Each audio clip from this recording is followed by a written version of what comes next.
किसी आंकड़े की बात नहीं करनी है।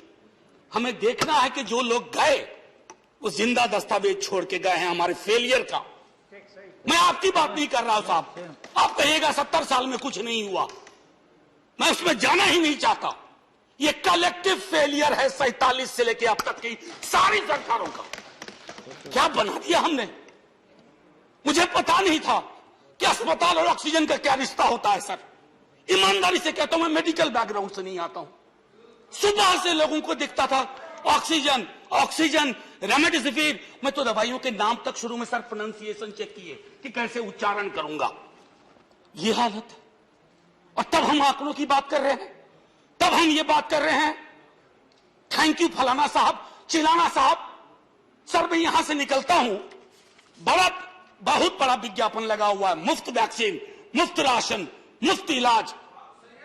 सर एक मिनट, मैंने किसी नहीं, please I don't want my time. मैं किसी दल की ओर से आज नहीं बोल रहा हूं। मैं दावे के साथ कहता हूं, मैं लाखों लोगों की ओर से बोल रहा हूं जो यहां बोलना चाहते हैं। अब मेरी बात सुनिए, आज शिकायत नहीं कर रहा हूं आपसे। ये वेलफेयर स्टेट है ना। एक साबुन की टिकिया अगर कोई गरीब गांव में खरीद रहा है ना सर, तो अडानी अंबानी के बराबर का करदाता है। आप उसको कह रहे हो मुफ्त वैक्सीन, मुफ्त इलाज, मुफ्त राशन। नहीं साहब, कुछ मुफ्त नहीं है, उसका स्टेट है, इस वेलफेयर स्टेट का कमिटमेंट है। उसको आप डिनाइग्रेट मत करिए, डेमोनाइज मत करिए, उसे बौना मत बनाइए। ये आग्रह है मेरा। सर मैं इससे पहले की कुछ और बातें कहूं, मेरे पास अभी वक्त है। सर इस कोरोना को मैं भी मानता हूं, मेरे पूर्व के वक्ता कुछ कह रहे थे, ये चैलेंज है हमारे लिए सर। बहुत बड़ी बड़ी बातें नए नए कानून की हो रही है। राइट टू हेल्थ की बात क्यों नहीं करते हम लोग। राइट टू हेल्थ, स्वास्थ्य का अधिकार, उसमें कोई किंतु परंतु लेकिन परंच नहीं, सीधे तौर पे स्वास्थ्य का अधिकार constitutionally guaranteed. Right to life के साथ लिंक करिए। किसी अस्पताल की मजाल नहीं होगी कि वो उस खिलवाड़ कर पाए उस राइट टू लाइफ का। करना नहीं चाहते। राइट टू वर्क, उस पर काम करिए। पॉपुलेशन को लेकर के बहुत बातें हो रही हैं साहब, डेमोग्राफी को डेमोग्राफर्स को छोड़ दीजिए, बड़ा संश्लिष्ट विज्ञान है, लेकिन ये हम कर सकते हैं इस सदन और उस सदन में। Right to life, right to work पर लेजिस्लेशन लाइए ताकि कोई आपदा आए। अभी तो हमारे लीडर ऑफ हाउस नहीं है, नए नए बने हैं। उनसे मैं कहता, जब वो रेल मंत्री थे, हॉस्पिटैलिटी सेक्टर के लोगों को निकाल दिया गया। इसी कोरोना काल में मैंने लगातार आवाज उठाई, कोई सुनने वाला नहीं है सर, कोई नहीं सुन रहा। अगर आप सांसद की नहीं सुन रहे हैं तो जो छोटे अदना संविदा वाले नौकरी से निकाले गए उसकी कौन सुनेगा सर।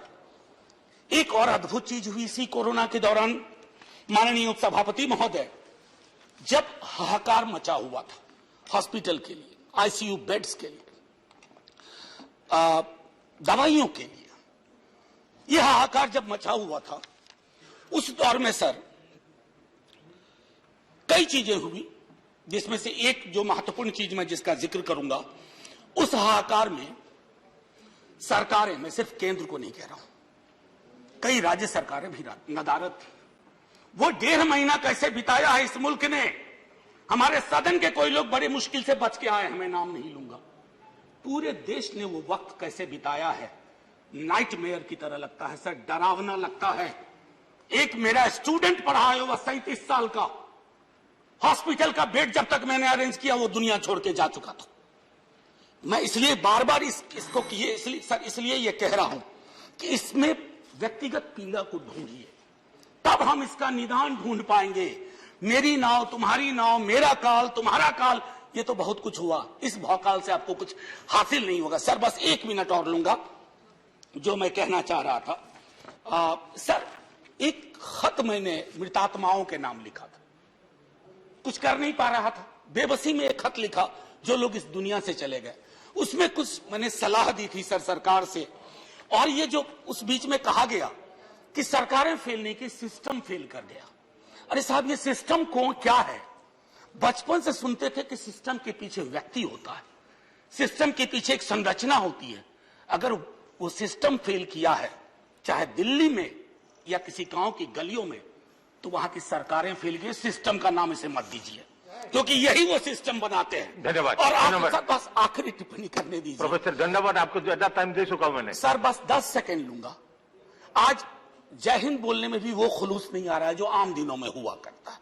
मैं सिर्फ इतना आपसे आपके माध्यम से कहना चाहता हूं, मैंने एक शिकायत नहीं की सर, किसी से नहीं। किससे शिकायत करेंगे?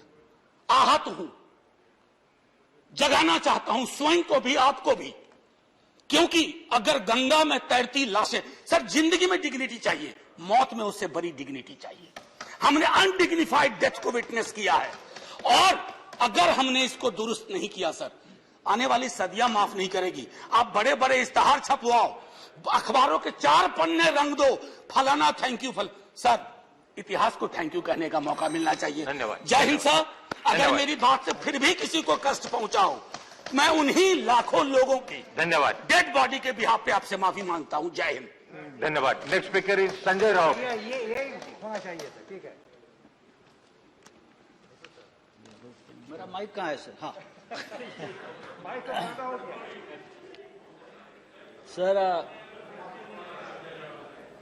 सर हम बहुत ही भयानक दौर से आजकल गुजर रहे हैं। जैसे मनोज झा ने कहा, सभी वक्ताओं ने बात कही,